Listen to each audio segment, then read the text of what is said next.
Hi, and welcome to Pillow Talk with Angela. I am so excited about this particular conversation, and I'm glad that you're here so that we know that you are here. We can only see you if you comment. So please do. Let me tell you what is up. If you haven't read about it, Howard Hewett is in the house. Tony Cornelius is in the house. They've got something coming up that's really cool, and we want you to be a part of it. It's called Real Convo. Actually, it's a series, and they have a fireside chat. They talk about suicide prevention and things like that, along with just some really good music. But we're going to pillow talk first. So please welcome, oh my goodness, who should I start with? This is like a hot guy moment. I'm fanning out over here. Well, you know what? Tony Cornelius and I have been friends for quite a few years, and he's been doing a lot. I mean, he's an executive producer. If you've been watching, one of these hot television shows, American, oh gosh, what is it? American, he's going to get me for this, but he's the executive producer of this really great TV series. And he does a lot of things, and he is here. All right, Tony, welcome. American Soul, of course. That was one of my favorite TV shows. How did you forget that, Andrew? But that's how could I? I mean, seriously, I was stuck on that show. Don't worry, no worries. Listen, another one of my dear friends for many, many years. He is so hot. His music is so hot. He's won Grammy Awards, and he is just everything. Ladies and gentlemen, Howard Hewett. Woo! How you doing? What's going on? I was trying to tell you, American Soul. Yes, that was my show, though. I was glued to the television every week. Isabella is here. Oh, she says, hi, Angela and Jasper. That's my Sphinx cat. He's my baby. Isabella is in Dubai. All right, Dubai. Wow. Dubai. That's a long Howard Cook. How you doing, Howard Cook? So, of course, we're going to talk about what you guys are doing, and I love what you're doing. I know, Tony, you've got your foundation. It's the Suicide Prevention. Tell us the name of your foundation. Actually, the foundation, I started it back in 2012 when my father passed. It's the Don Cornelius Foundation. And we've been taking our baby steps and learning as we go along, because obviously it happened so suddenly. And I had to jump right in and really learn about what mental health was all about. Right. At the same time, the American Foundation for Suicide Prevention contacted me to be a part of their board. And I'm on their national board. And through that, I always reach out to my great friends. Howard Hewett is one of those many friends of mine who was very close to my father at the same time. And we thought we'd get together and do something called hashtag Convo concert, which is kind of a fireside chat where we talk about mental health. Howard has some wonderful songs that incorporate that kind of feeling. Having obviously Wayne Lindsay involved to join us in the fireside chat as well. So I'm very happy about it. So good. Howard, you're doing many things, creating all this great music, singing, writing songs. And I love what you're doing with Tony Cornelius and this foundation. I was really happy to be a part of it. And I'm glad that Tony contacted me, because like he said, his dad and I were very close. Don was one of my best friends. And through that, Tony and I got really close too. But it's something that needs to be talked about, because through what we just went through this past year and a half, 2020. Oh yeah. And some people, it didn't, fare well with some people. You got to understand that some people take things differently. So, there was a lot of increase as far as like the anxiety, I guess, that 2020 brought about. So I was really happy to be a part of it. Plus, I didn't write very much, during the pandemic, because I write love songs, and I didn't see a whole lot of love going on at that time. That I really write about, but I did incorporate. I took my time to, especially mainly to get closer to our creator. You know what I'm saying? And then also I started this thing called FACC ... and life, and it's like when FACE ... and life. Okay. FACC ... and life. It's like fresh air, cardio, conversation, and all that leads to communication, understanding, and all that leads to life, you know. So Beautiful. it was basically a thing where I was really in, you know, really challenging people, you know, to, just because we were shut in didn't mean we had to be couch potatoes. So, Right. and one of the things when I researched the virus, that one of the things that was prominent was that it thrived on low immune systems. It thrived on vitamin D deficiencies, which is Right. prominent in our culture, in our with our people. And so I was encouraging, the whole thing was to encourage people to get out and, like, get Get some exercise, air, get some exercise. Yeah. fresh air, not fresh air. Get the best vitamin D you can get is from the sun, the natural vitamin D. So I love that. You were like conducting these walks every yeah, day, yeah. and along with your personality, just the positivity that you've put out there.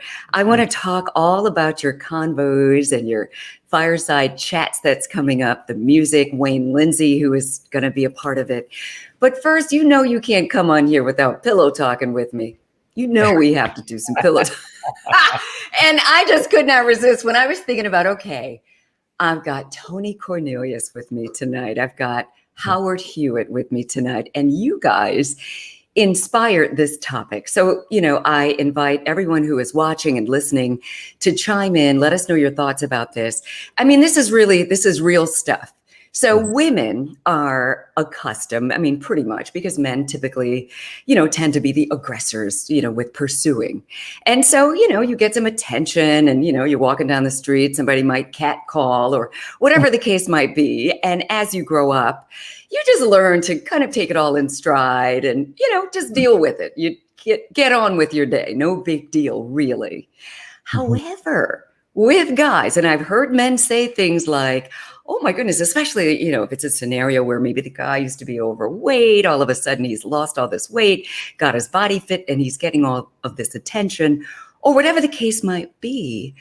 Men don't seem to be really that used to getting a lot of attention from females and tend to just kind of like, well, I had to, so I had to give her some attention. I mean, which I think is really a lame excuse, but what are your thoughts about that whole scenario? It's not really talked about a lot. Well, I think, let me jump in real quick and see if I can get a better understanding about that. Yes. It's interesting with men in particular because their attraction falls very differently with women. I mean, you could have a lot of money and be attractive. You can have blue eyes and hazel eyes and be attractive. You can be a heavyset guy and be attractive. I mean, it depends. Women are very interesting. Someone once told me men use their eyes and women use their ears. Right. Sometimes a guy can be very glib. He can be a good talker, and that's attractive. So it's it's all over the map. It really is. But it depends on who you are. It really does. It's like there's exceptions to every rule. And some women are visual as far as that's concerned. But for the most part, and I always my whole thing is that men and women are so different anyway. I mean, I always equated the whole thing to a battery. A battery has a negative pole and a positive pole. Interesting. Two complete opposites, but that's what makes that battery run. It won't run with a negative and a negative pole or a positive and a positive pole. And if you take it deeper, the negative pole respects the differences of the positive pole, and the positive pole respects the differences of the negative pole. And so, like when cats talk about, my woman, I don't see her, I don't see this the way that this blah blah blah, and she's wrong. Well, it might not be that she's wrong about something. It's just that she sees it in a different way. And a lot of times as men, we need to sit down and listen to our women in the way that they look at things. But like, as far as, as far as like the way that, and I think that has to do also with the way that men and women relate to each other in attraction, as far as that's concerned. And so, it's like, I mean, I've dealt with, I've been singing since I was 10 years old. So You dealt with what, Howard? What's that? What happens? Oh, we know. I mean, but let's talk about that because, I mean, in both of your cases, you're attractive men. You've got charisma and charm, and women love that. Women kind of like, oh, and I mean. You can tell this is her show. She gets to say anything she wants to say. I know. It is my show, but it's the truth. I speak it, the truth. I mean, so, but I always wonder, what is that like, though, from the man standpoint, from a male standpoint, with women who are giving you all of this attention? As I mentioned, I started with the fact that, women are, it's not that big of a deal. You're not going to fall for the first guy who gives you a compliment. But do you think that it's harder for guys to, take it in stride?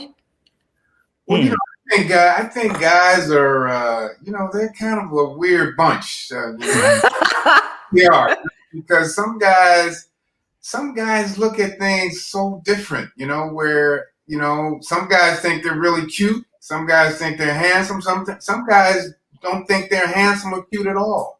So I think it's really, really a difference. I mean, it's so hard to judge when you're in it. I mean, for example, if someone likes me or whatever the case may be, we won't get too deep, Angela, because I know how you are. You want to hear the nitty-gritty.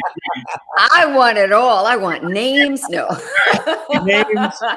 You don't have to give us names, but I do, listen.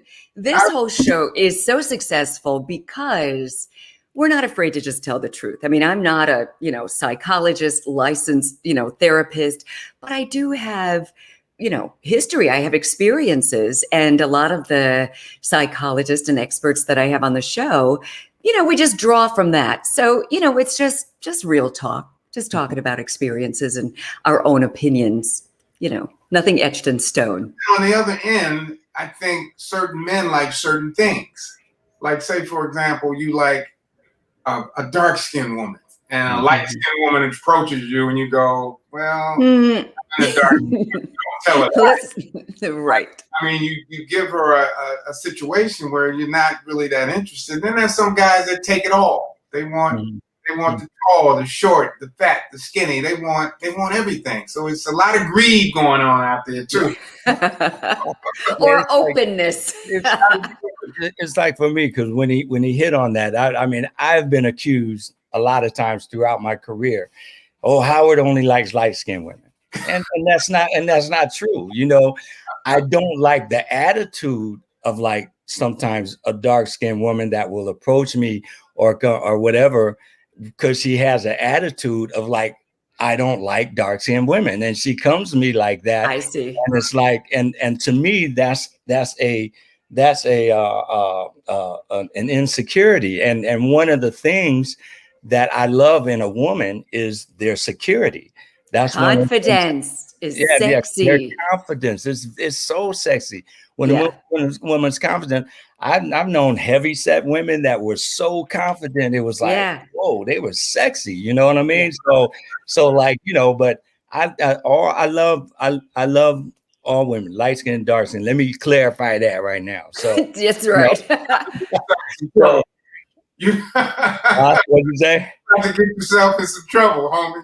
Okay. No, but I appreciate you saying that, because people will put you in a box. I remember one time, I said to a friend of mine, wow, you like thick women. This was just a friend of mine. This wasn't anybody I was dating or anything, but just one of my male friends. And I said, wow, it's pretty obvious that you like really thick women. Mm-hmm. And he said, not necessarily. It just kind of happened that way. That it's not necessarily that he has a type, but the women who he ends up with, I guess, based on personality, maybe their confidence, or whatever the case might be. So I'm just saying that to say that, people will definitely put you in a box. If they see you with a light-skinned person more than twice, they're like, that's it. First of all, they see, a lot of times if they see me with anybody, they swear up and down we're in a relationship. I don't care who it is, what she looks like, or whatever. Like, this lady used to, help me with CDs when I would go in the Ohio area and stuff. And it's like, she's sitting there at the table and everybody go, "Is this your wife?" No, this is not my wife. This is not my wife. So like, anytime that's another thing. But I think that, with that whole situation, like I say, I've dealt with that whole thing from the time I was, 10, 11, 12 years old, 13 years old, all the way up to now, even, because I've always been in music in a major way.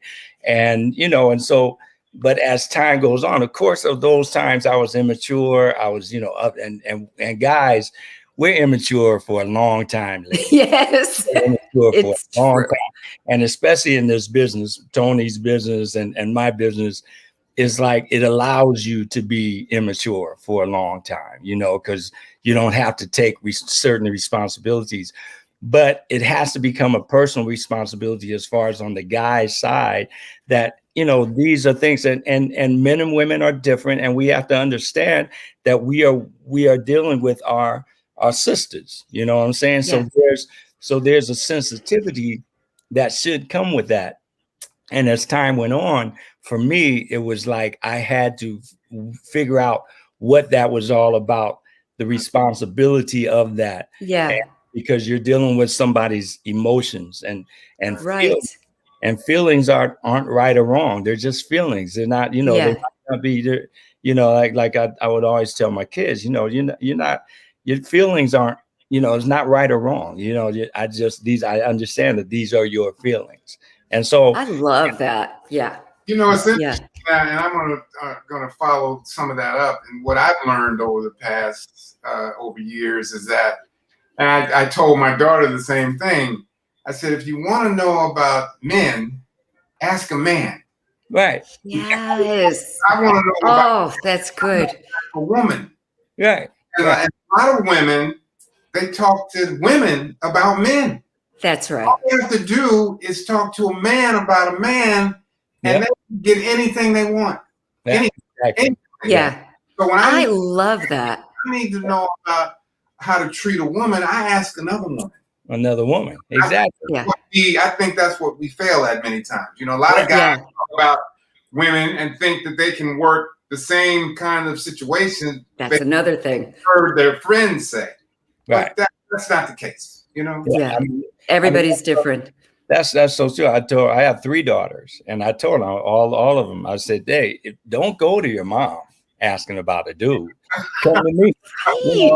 I'm the dude. So just like Tony said, if I want to find out if I'm doing the wrong thing as far as like this or that, or should I approach this like this or that like that, I'm gonna go to a woman to see what that sensitivity is about. You do." The girl's like, "Oh, F that girl," blah, blah, blah. No. Exactly. Yeah. But I love this. And we were talking about one misconception that you mentioned earlier, the whole light skin, dark skin thing, or people thinking they know what your type is. What do you think, other or aside from that, what are some other maybe misconceptions that people may have about you, starting with you, Tony? Let's see. Well, a lot of times people, they want to know what you're up to. Mm-hmm. And I'm kind of a guy that likes to stay under the radar. Right. And you might be accused of being a womanizer. You can be accused of being a guy who doesn't like women. You can be accused of a guy that doesn't want to communicate.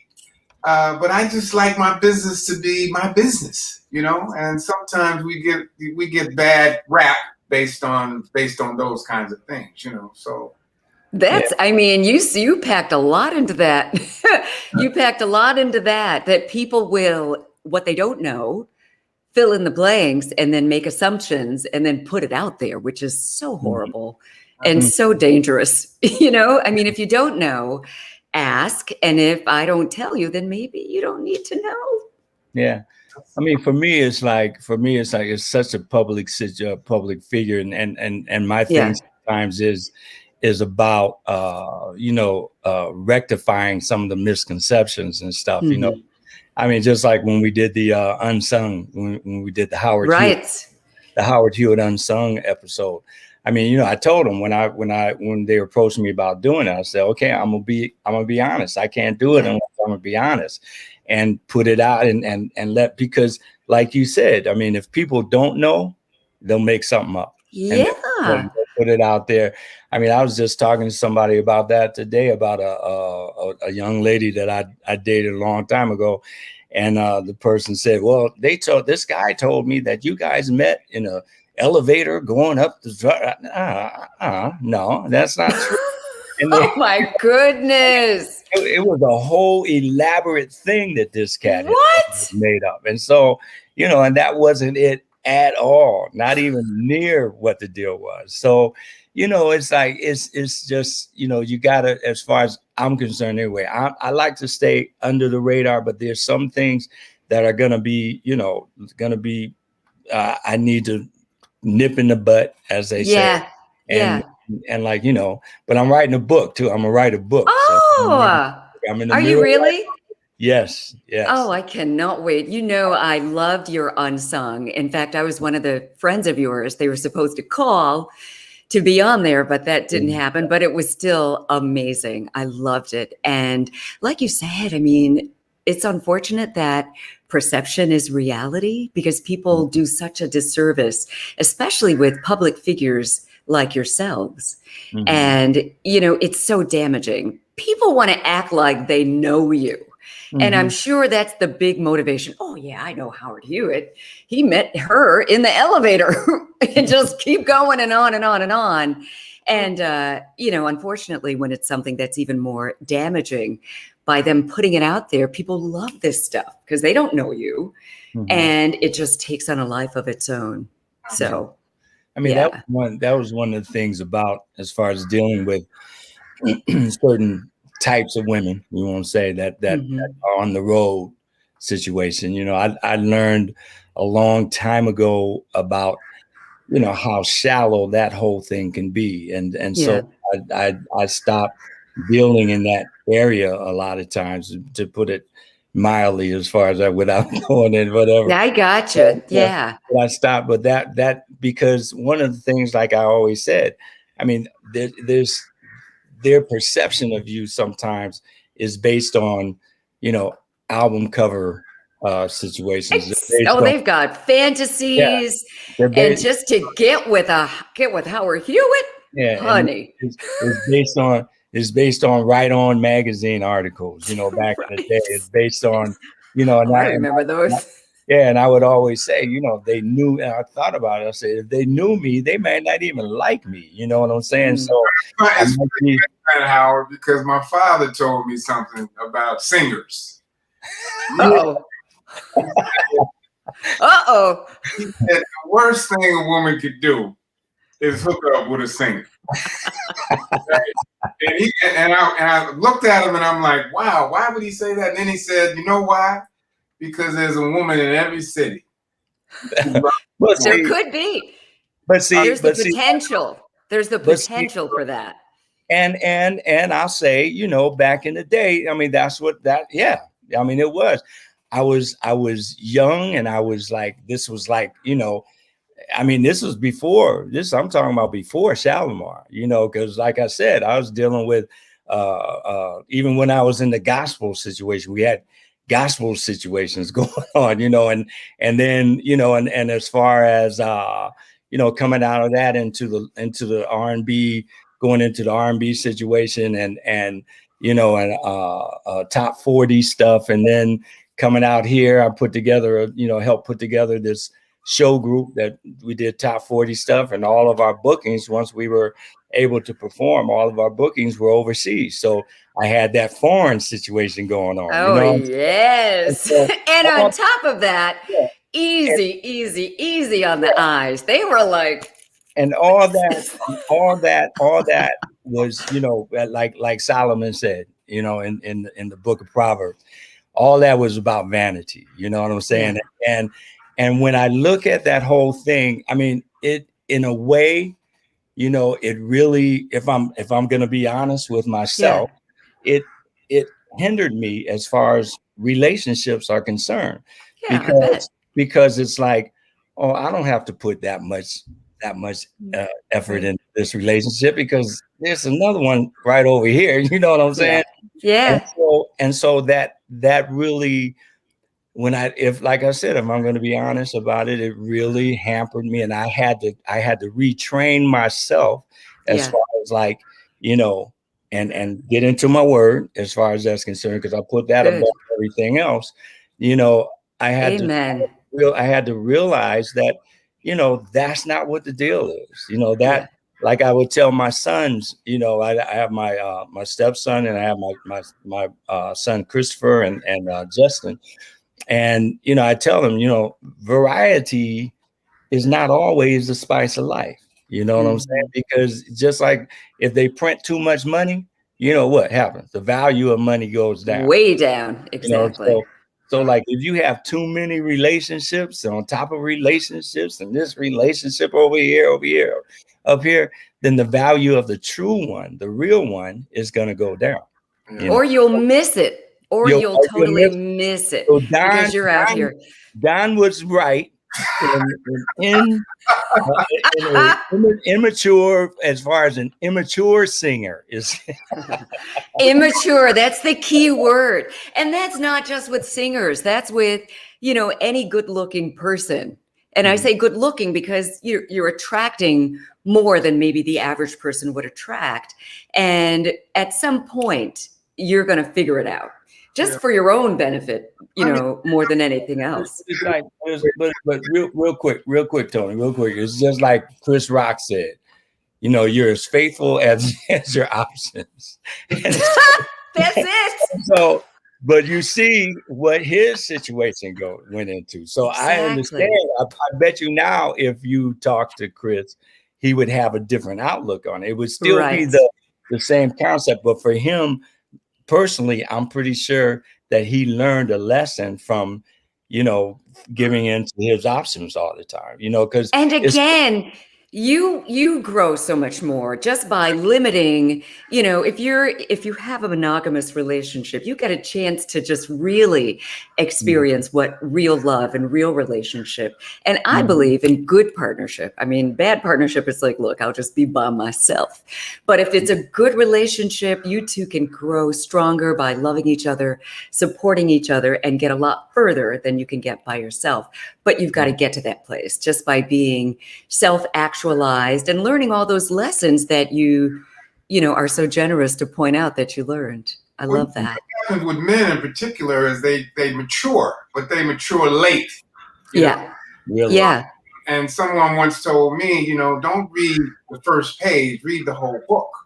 So how about that? People, and when I talk to my friends, I said, hey man, read the whole book. Don't just read the first page. You know, there you go. I remember one time I love that. I came to my father's house and I was, you know, in Los Angeles and things were popping. And I knocked on his door and he looked at me up and down and he said, you know what, Tony? He said, being single is not what it's all cracked up to be. And I looked at him like, man, what are you talking about? I mean, what? You give it up, you chump, you know? And what do you mean, Dad? I'm matured. I'm like, you know what? He's got a point. Yeah. It seems not what it's all cracked up to be, but finding that person that you can really share those moments with and those experiences with, you know, it's nothing like it when you can find it. You know, that's right. And that's the blessing when you can find it, cherish it.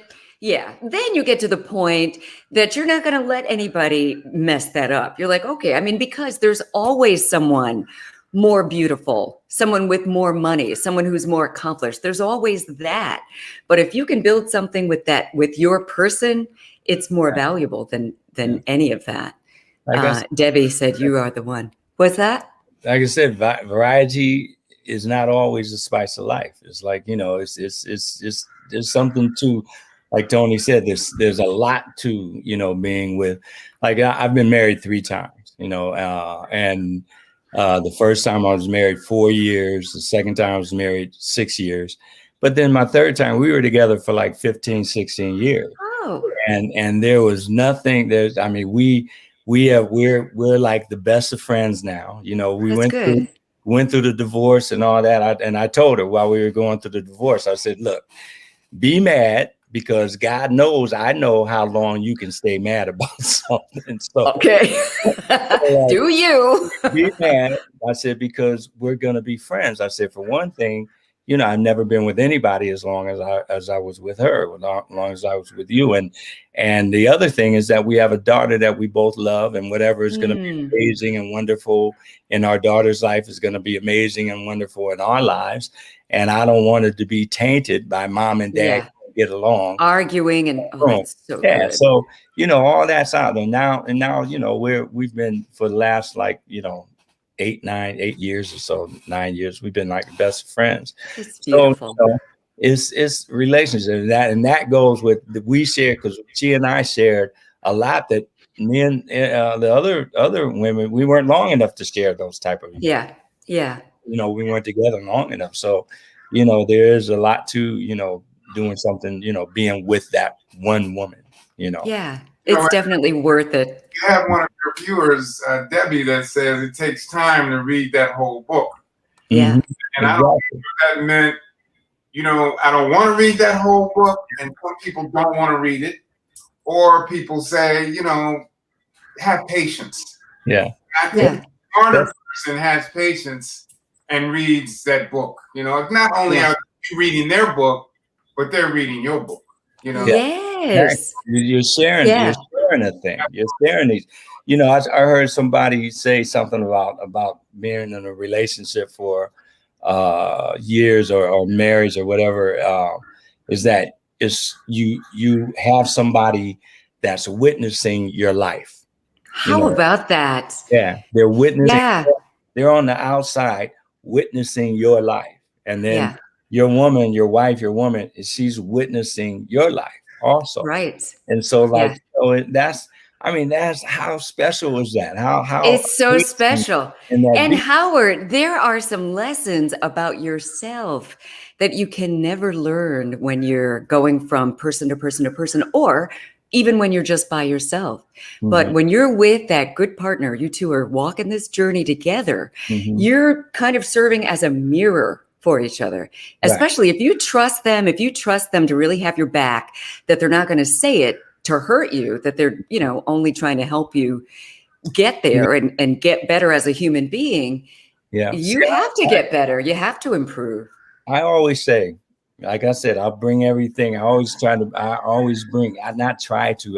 everything always comes back spiritually for me. And you know, when you read the book of Proverbs, you know, the book of Proverbs, Solomon, you know, is the book of wisdom. Solomon was supposed to be the wisest cat, you know, and like, you know, but when it talks about wisdom in the book of Proverbs and Solomon's book, when it speaks about wisdom, you can go back and look at it. Whenever it refers to wisdom, it refers to wisdom as she or her. You know, wisdom, her arms are open. Wisdom, she sits at the gate and waits.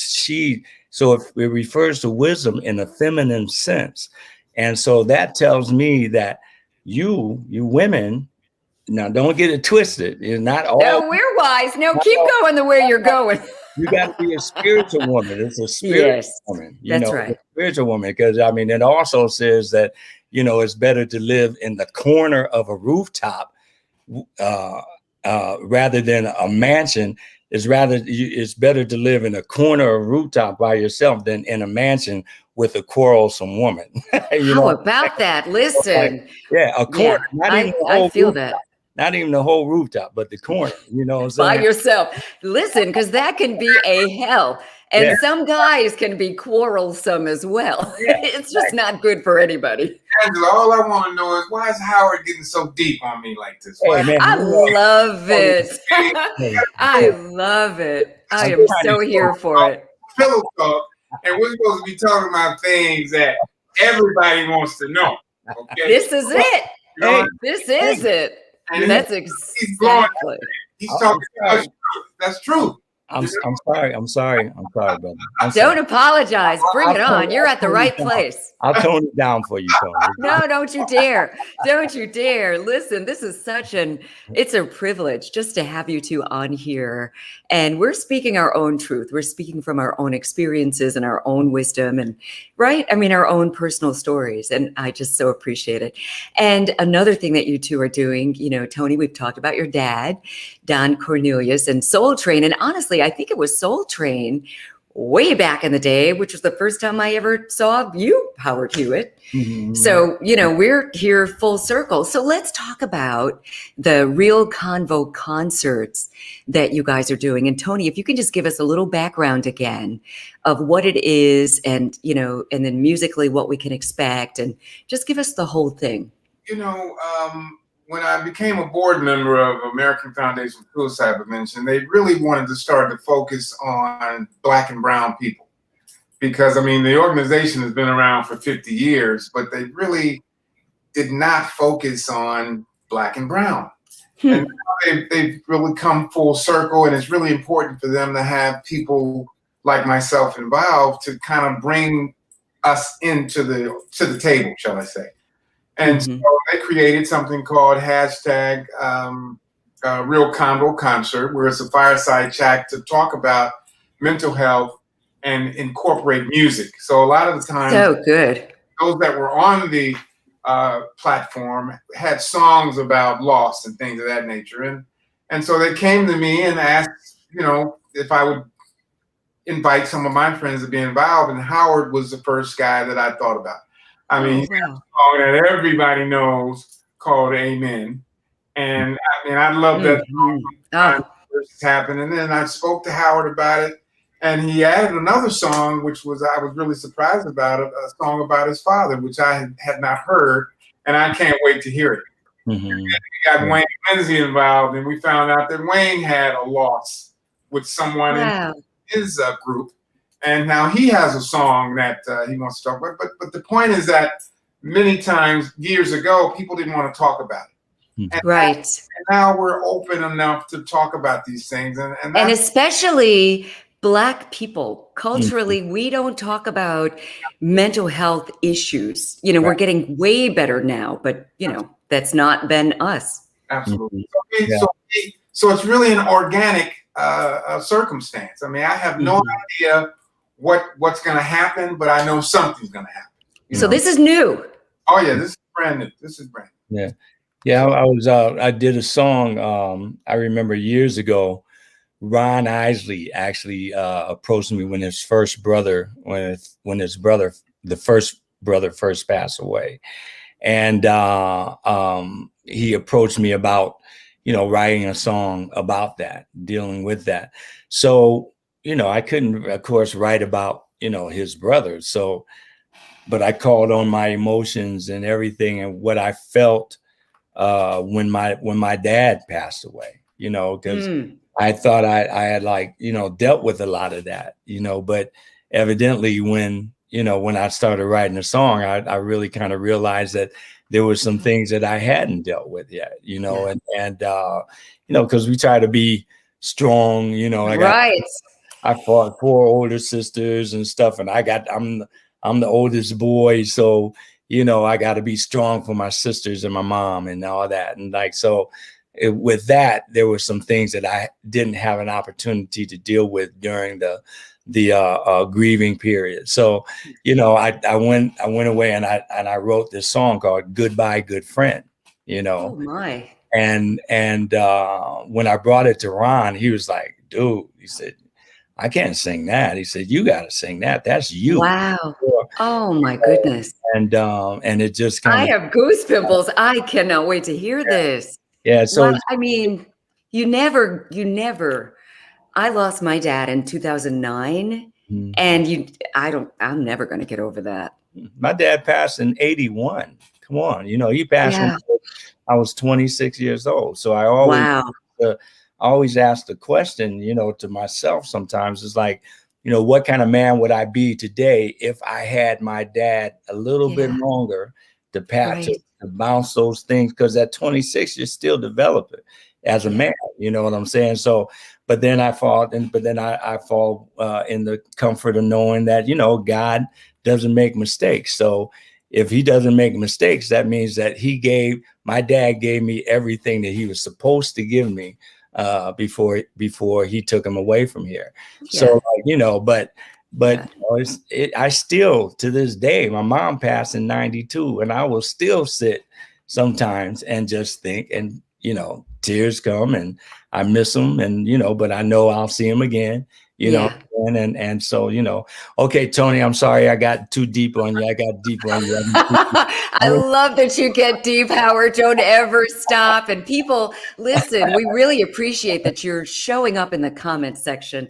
I don't know if you guys have been just following along what people have been saying, but Debbie said, Howard is always deep. That Howard is just being Howard. We love it. That's Debbie Reynolds, Oola. She's on the walk all the time. And when I say Debbie Reynolds, Oola. All right, Debbie Reynolds, Oola. She said, thanks for bringing these two together. It is a great conversation. Yeah. Really, really love it. And Dale, I didn't forget about you. He wonders, Howard, if you met Stevie Wonder. And tell us about that if you have. I met Stevie. Met Stevie all the time. How many times? Yeah, it was like, Stevie's he's always been that. And initially that was one of my, fan moments in myself, because of course from the time I was a kid, I used to listen to Stevie. I used to want to sound like Stevie, you know what I'm saying? And so but I mean, he's an amazing cat. I know Tony's met him many times and hooked up with him many times. And he's one of those deep guys. He's like, he'll start talking deep stuff, like, you think I get deep, Tony? Come on, man. Stevie was the one that influenced me to talk about the death of my father. Oh, cool. Yeah. One of the people I talked to, and he said, Tony, do something about it. What are you going to do about it? And that's when I started the foundation. That's when I really started to talk about it. I really didn't, after speaking with him, I didn't want to bury myself, bury my head in the sand. I wanted to talk about it. So I always give Stevie his due when the conversation comes up, because he was the man that got me thinking, took me out of that thing and said, hey, let the world know. Make something. I love it. And so this is the first of many. This is happening. Is it on the 20th, July 20th? July 20th, exactly. And so, with that, tell us what we can expect. I mean, so we're going to, tell us how we can even get involved with it.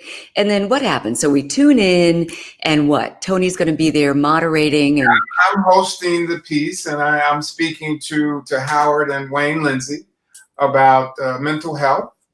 And they're obviously going to talk about their experiences with it. And then we're going to, periodically go to a song. And then we'll come back from the song and talk about the meaning of that song and what it's about and how you feel and things of that nature. So again, it's an organic kind of process and a fireside chat. So I hope that people tune in and really check this thing out, because it's going to be worth it, Oh my goodness. And musically, Wayne Lindsay, come on now. Wayne. With Howard come on. That sounds like that's going to be amazing. So between the songs, come back, Tony, you'll bring up like a different topic, and then I guess talk to the people in the comments. Absolutely. And it's funny. I saw a piece on Wayne when he talked about Whitney Houston and how he admired her and the fact he was on tour with her, and he had some amazing things to say about his experiences with Whitney Houston. Well, so Wayne is well respected and a very talented individual at the same time, Yeah. Wayne's he's a good cat. He was in when Wayne and I first connected years ago. That was when I put together a band. I was putting together my band to go out on the road and do some shows with Luther, actually. And so put that together with Wayne Lindsay, Paul Jackson Jr., Monty Sword, his wife Kamaya, Alfie Silas, I think her last name was, but put together an amazing band. And Wayne's a good cat. He's a good guy. He's like, that's why, when we were talking about Wayne and all that, I said, Tony, I'm gonna send you his number. I'll send him your number. Y'all get together. I'm pretty sure if you get together, you can. Oh, yeah. If you hear someone speaking in the background, I set up water reminders every hour, and I forgot to unplug her. I need to do that. It's this app at the top of every hour. She goes, "This is your water reminder to drink a glass of water." It's kind of a pain in the butt, but it's always when you don't want to hear from her. But I will drink. I will definitely drink up. But this definitely sounds like something that has been needed for so long. I mean, to do it in, as you say, Tony, in such an organic way, to just normalize talking about mental health. Yeah. I don't know of a family who has not been touched by mental health, if not their immediate family, certainly their extended family. And back in the day, you didn't talk about it at all. And people were just kind of left to figure it out on their own. Nowadays, why not go into therapy? Why not? Just like we seek medical attention for physical injuries, it's just as important to have these conversations and seek some help when you need it. Like you said, though, it's like those were taboo things to talk about. You know what I mean? And it's just like money. Money wasn't the topic at most Black dinner tables. You know what I'm saying? Right. But once you figure that out, then you if you start talking about it, it's not as intimidating. And so right. And that's the whole thing with this. Is like you gotta talk about it. That's communication. Communication is the key to everything. To everything. Oh my goodness, it's so true. Just like you said, like even with the finances, didn't talk about that around the dinner table. We're starting to, and we're starting to learn how to spend our money wiser. We're starting to learn that it's a good idea to have good credit. And if you messed it up, it's a good idea to go ahead and figure out how to get it back together, because it can really serve you in so many ways. And over time, it becomes just as natural as drinking water. See what I did there? People talk about mental health when they really let go and get involved in it. They start to become a mentor of others. They start to really focus on, maybe I need to say hello to that person or call that person or whatever the case may be. You start to think more about others than you do yourself. So exactly. I've had a wonderful experience when it comes to all of this, and I'm more focused on mental health now, even my own mental health. So Black folks use the church, or they don't use anything. We don't pay. We don't pay for that. But there's value. There's definitely value in the church and talking. If you don't have anyone else to talk to, definitely find someone in your church that you can rely on and start there. But the important thing is, just as you're setting up, having those conversations. Maybe, if it is someone at your church that you can talk to, and you might want to venture out from there and actually talk to a licensed therapist. Right. Yeah. It's like, like Tony said, it's just like, and like you said, Angela, it's like we talk about our health, physical health. We talk about going to get a checkup every year in our physical health. And if something's going on, I'm not saying you need to go every year to a therapist, but if you have some stuff going on, that third party, that third ear, you have to make sure, though, that third ear is like coming from, a good place. That's very important. Yeah, you gotta and every licensed psychologist or psychiatrist isn't good for everybody. Yeah. And as these conversations become more and more normal, I guess you'll figure it out that it's okay to say, thank you anyway, but maybe I can find someone who's a better fit. It's okay. You're not stuck with the doctor that you start off with. Just like a medical doctor, get a second opinion. Yeah, I always like that HBO series. Is they brought it around again, called In Treatment. And back in some years ago, it was like Gabriel Byrne, I think his name was the Oh, therapist. I love him. Yeah, but now it's the lady that started out in Orange is the New Black or something like that. She played that real crazy Oh yeah. role, you know. But now she's the therapist, and she has her own problems as well as trying to help people through their problems, because everybody has something. There's something always, you know, and you have to, in order to really deal with it, you got to talk about it. Communication, Yeah. FACC, dot and life. I love this. I love this whole conversation. Let's see, Earl. I love this, Sister Angela, so much. This is great. Oh, keep going. May God give you the desires of your heart. Oh, that's Earl from my hometown in Buffalo, New York. Got to give Buffalo a shout. All right, beautiful. Sister Renee, absolutely okay. Well, when you have these fireside chats starting on July 20th, before I can let you two go, just let me know, what is it that you really hope comes out of this one and all of them? What is the goal? Well, I think the goal is that now you can hear Black men talk about their weaknesses and their strengths, and I think that's really important, because it is. We're, Black men have such a difficult time, Angela, in this world. Yeah, there's very true. Varies to people that are a lot younger, to people who are older. I mean, Black men have a tough time, and I'm sure I'll get a lot of people that says, "Well, Black women do too," and they do.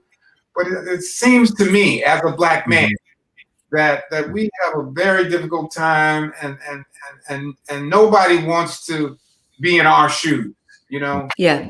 So I hear that. A challenge. We're up against the world. We really are. Yeah. In ways, Yeah. Howard, what do you say to that point? It's true. I mean, it's very true. I mean, we're seeing now, even now, with the whole situation as far as like Black Lives Matter and all that kind of stuff, and going through that thing. I mean, it's like, the men throughout our history, especially history in this country, they were excluded. I mean, it made the system made it more attractive for a woman if the man wasn't included in the family. That's right. The television shows, when you look back and analyze some of the Black TV shows from back in the day. Yeah, where's that Black head of the household male? But when you talk about the welfare system in this country, I mean, they made it so, okay, if the man is in the house, you can't get as much as you can get if he's out of the house. And so, like, that's encouraging the splitting of families and stuff. But as one thing I do say, as a people, we are so strong. Yes, we are so strong. I'm so proud of my people and what we've gone through and what we've endured through the years. And I mean, it was in my lifetime. I was 9 years old when the last state gave the black man the right to vote. And so, like, just in Alabama. So, like, we've sustained we've endured so much, and we're so strong, but we have such a long way to go, because we have to figure out that whole thing amongst ourselves, within ourselves, to make ourselves, I mean, like, it's just like, not getting off the subject. I hope I'm not getting off the subject, but just like, when they started talking about Black Wall Street lately, I mean, yeah. I mean, I knew about Black Wall Street for years and years now, but when they started talking about it, I just did a Google search. I mean, how many other majority Black run towns and stuff met that same fate that Tulsa, Oklahoma. Like Tulsa, right. Hundreds, not just a few cities came up, but hundreds came up. And the most common thing that was threaded through all of them, every single one of them, was they wanted to sweep it under the rug. Wanted to sweep it under the rug. They wanted to make like it never happened. I mean, there's a Lanier, Georgia, in Georgia, not far from where I was this past weekend. You know, there's a lake, you know, that they flooded the town after they jacked the town up, killed people, all that. They try to hide the evidence. They put, I mean, they're jet skiing on this water. Oh, and my goodness. Right below them is a town that was just destroyed. So we've endured so much, and I look forward to, you know, the progress that we can make, but you can't make the progress until you figure out what the deal is, and you understand what the deal is.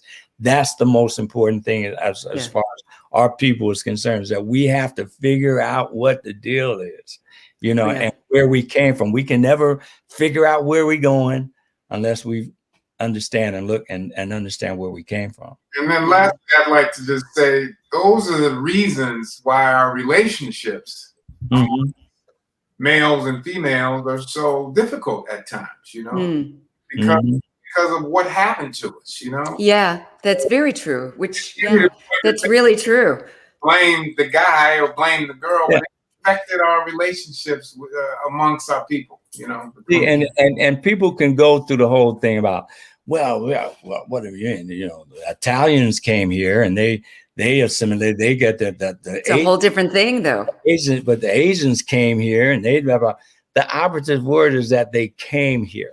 You know, we were brought here against our will, and you know, stripped of our culture, stripped of our religion, everything. Stripped of everything. And it was, you know, like somebody said, well, Christianity, you know, how can you go with Christianity? And it's a religion that they use to, you know, to blah, blah, blah, blah, blah, whatever, stripes on your back and all that. Well, the thing about that is that, you know, slaves, it was against the law for slaves to learn how to read, you know what I mean? So they didn't want us to learn how to read because they didn't want us to get in there and understand who we truly are as a people. You know, but we are here, and we are strong and powerful, and keep Black love alive, and colorful, We are so colorful. It's so true. I was just in Atlanta, and it's beautiful. I mean, I look at my people, and we are so colorful and vibrant. Yeah, you know, in many ways. Yeah, definitely. Many ways. I love this. I love this conversation. I love what you guys are getting ready to do. So I just want to thank you for being on with us and sharing. And I think people who are watching have been enjoying it as well because of their comments. Yay. This is going to live on this page wherever you're watching it right now. It's going to just live right here. But make sure you join Tony Cornelius and Howard Hewett and Wayne Lindsay on July 20th. Now, it's 5 o'clock. Right? 5 o'clock Eastern Standard Time. Tell them how they can be sure to connect. What do they need to do? They can just go to AFSP's website, and it'll lead them to the actual program. So what is the website? AFSP.com. AFSP.com. Let me put it right in the comments. AFSP.com. Yeah, and it's hashtag Real Convo Concert. So, but that's once they get in there. Absolutely. Okay, that's awesome. It'll be very easy to find. Very easy to find. AFSP. Good. AFSP.com. Good. All right. Thank you both. I'm going to, wait a minute. So with this new song that Tony just teased us about, that you wrote about your father, Howard, what is the name of it again? It's called Goodbye, Good Friend. It's not new. It's on the Forever and Ever album. I wrote it. I wrote it years ago. So it's on the Forever and Ever album. You can, probably go on iTunes and Amazon Music and Apple Music, whatever, and check it out. Doing it right now. Yes, I need that in my life. And there's another song that you do that I love, With These Hands. Oh, Yeah, with these hands with Joe Sample. Oh my gosh, why don't you do that one too? I'm just putting in my request. I'll be there on the 20th. Could you just do one more song? This show, you're not producing that show. Okay. Okay. I tried. So with these hands, I'm trying to incorporate That it song is beautiful. into my show, my live show. You need But to. I want my musical director. We're trying to figure out how we can pull Joe Sample's keyboard Music into it. Yeah. Piano solo on there. How we can pull it off of there and incorporate it in what we're doing.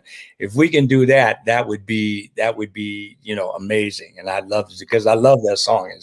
It's so laid back. It's behind. And you sing it so beautifully. It's not played a lot. I play it on Pillow Talk. I'm going to play it again. Yeah. It's going to be on this edition of Pillow Talk, which will be Sunday night, right after Manzi Pullen and the Original Quiet Storm comes on at midnight. We're going to be pillow talking with Tony Cornelius, Howard Hewett, and I'm going to play With These Hands. That song, it is so beautiful. It was one of those. If this was my show, I'd probably ask Howard to give me just a little something that people could work with on his way out. But let's pretend it's your show. Go for it, Howard, please. And I'm not going to ask him to do that. Can I ask you? Tony. He said back. He said way back. He said way back. It's my show, okay? But it's not my show. So, I know. Okay, so it's not your show. Oh, wait a minute. So Kendall said, what's it called? The song is called With These Hands. Their show is called Real Convo Concert. And that's Tuesday, July 20th, 5 p.m. And all you need to do is go to, what did I write in there? AFSP.com. And we're going to promote it, and they'll see they'll see it as we move along. They'll see what's going on. So Howard, what do you think? You gonna do a little something? Oh, don't ask Howard to do that. Don't ask him to do that. Oh, now he feels bad. Okay. Okay. All right. It's time to say goodbye for now. We'll have our second time around. But before we go, there's something I've got to say. Everything's not what it seems. There's a stronger force behind the scenes. He's in our lives every day. He's right there when we call. In him is where my strength lies. I lift my eyes beyond the sky. Only he can save my life. And only he can hear my cry. I want to thank you, God, for giving me one more chance to raise my voice and to sing your praise. I sing it out loud. I sing it all day. This song is my prayer. I give to only you. I know it can't compare to the gift from you.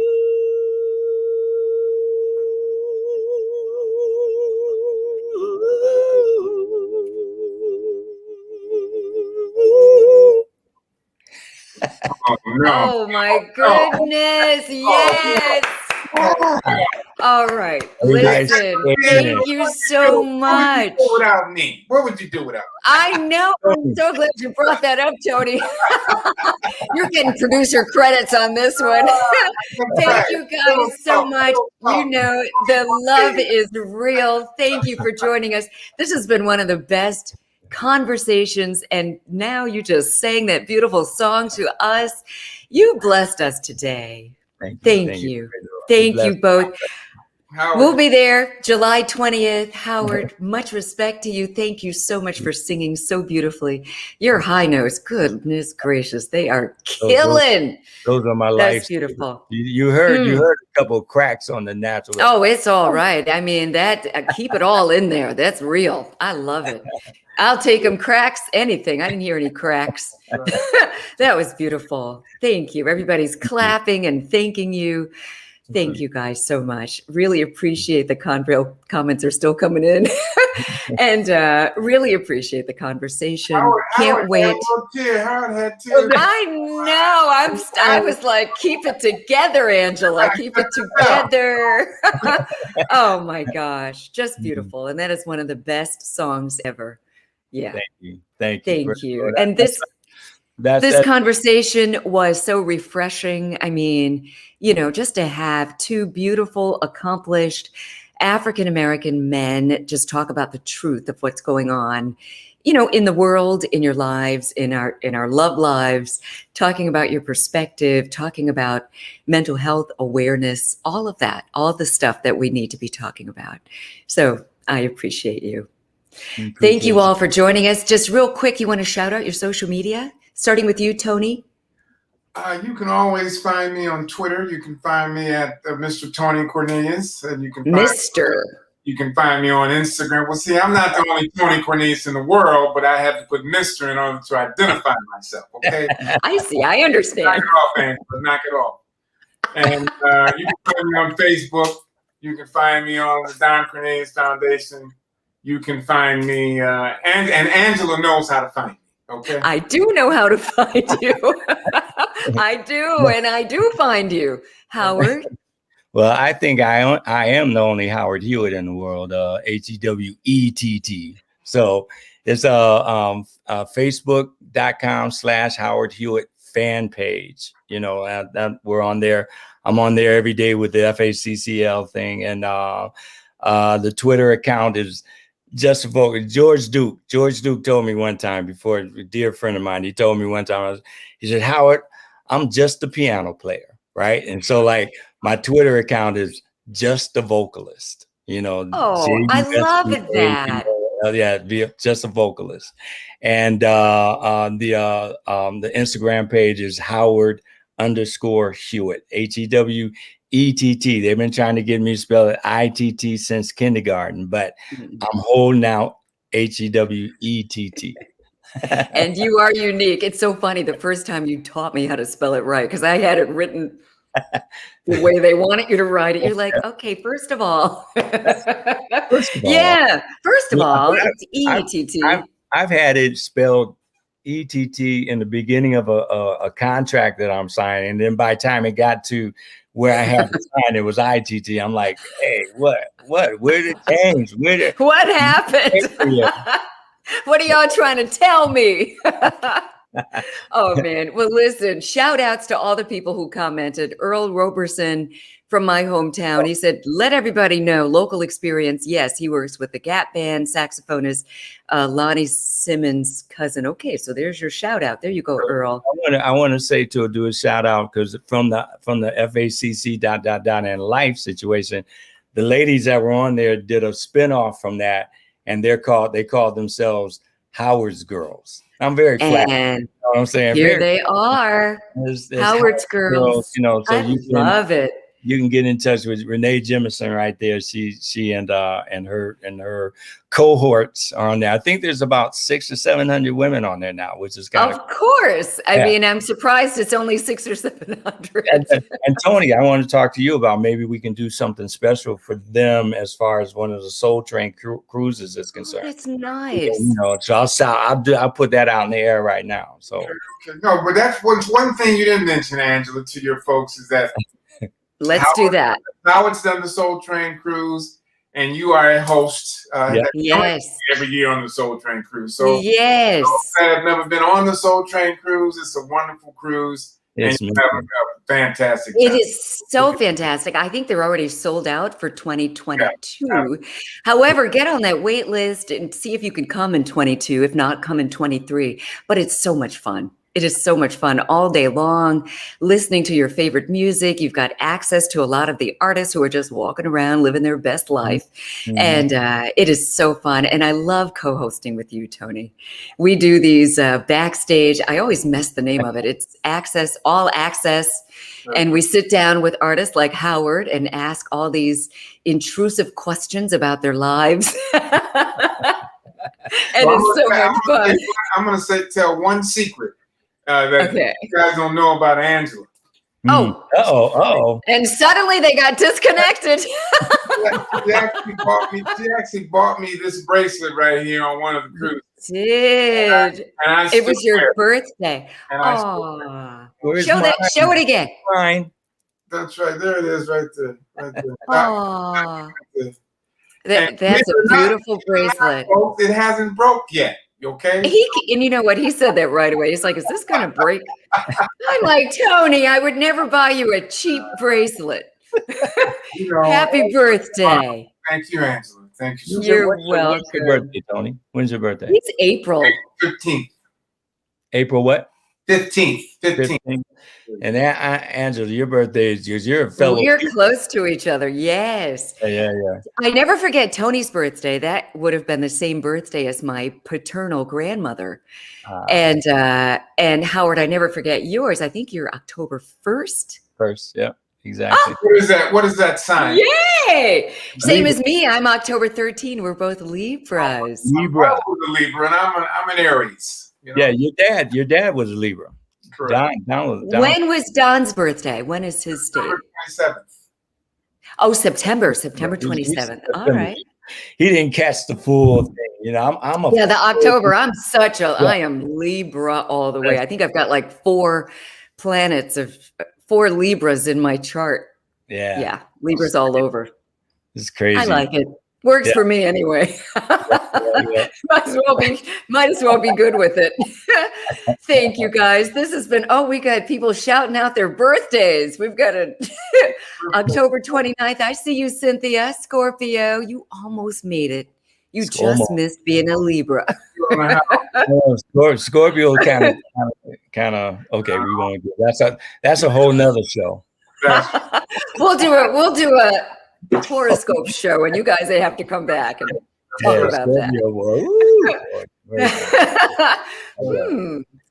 Well, we're going to say goodnight. I feel like I've taken up too much of your time already, but I could talk to you for hours and hours. Thank you so much. Hit everybody up on social media. I'm at Angela Stribling, and you write me. I'm going to write you right back, as well as these guys. They answer their own social media. We're just everywhere. Instagram, Twitter, Facebook. That's about it, right? Any other social media that you guys are on? Nah, that's it. I mean, there are others, but I don't really. I'm starting to Clubhouse. TikTok. I'm on there, but I need to be on there a little bit more. But it's just Angela Stribling. But it's like Clubhouse is such a time thing, man. It's like, because I was on there when I first was invited and spent some time. But it's like you got to take. Haven't been back. Yeah. Well, the good thing about it is you can just put it on, and you don't have to be there because they can't see you. Yeah. So you could be in there doing your laundry or whatever. Just mute your mic. Listen to the conversation. You can also say whatever you want to say, and it disappears after the show's over. Unlike this conversation, this is going to live forever. Thank you guys so much. Love you so much. We'll see you on July 20th. Yes, definitely. All right. And thank all of you for joining us this evening. You know what to do. Listen in for the conversation on Pillow Talk with Angela, Sunday night on 96.3 WHUR, the #1 music station in the DMV, right after the original Quiet Storm. Have a great night. Take care.